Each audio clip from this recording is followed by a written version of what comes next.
U.S. military aircraft have dropped weapons, ammunition and medical supplies to Kurdish fighters battling Islamic State, IS, militants in the key Syrian town of Kobane.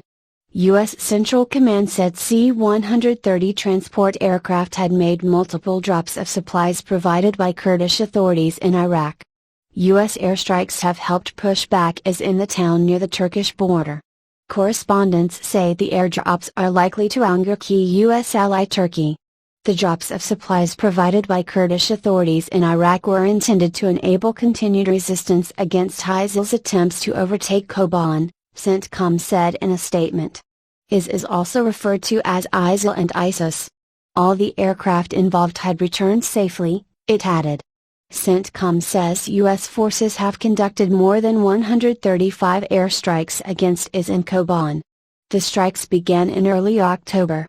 Combined with continued resistance to ISIL on the ground, indications are that these strikes have slowed ISIL advances into the city, killed hundreds of their fighters and destroyed or damaged scores of pieces of ISIL combat equipment and fighting positions, the CENTCOM statement said.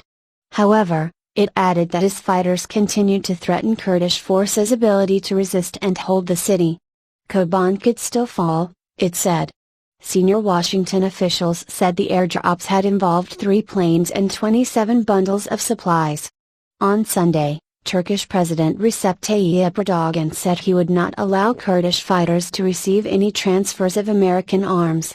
Turkey has resisted calls to help the Kurds fighting in Kobane, describing them as terrorists like the Kurdish militant group the PKK. Turkey has faced a decades-long insurgency by the PKK, which is also regarded as a terrorist group by the US and the European Union. A US administration official said President Barack Obama had called Mr. Erdogan on Saturday to inform him that the airdrops would be taking place. The official did not say how Mr. Erdogan reacted. IS militants control territory straddling Syria and Iraq. Kobane is one of their strategic objectives, and fierce fighting has raged in the town for weeks, forcing the evacuation of most of its civilian inhabitants. Western airstrikes are taking place in Iraq, too, at the invitation of the government.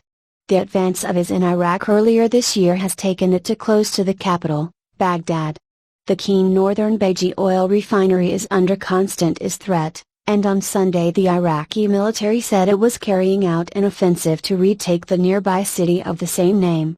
In another sign of how the IS threat is worsening sectarian tensions in Iraq, a suicide bomber killed 19 people and wounded another 28 outside a Shia mosque in Baghdad on Sunday. Baghdad has seen an increase in bomb attacks in recent weeks.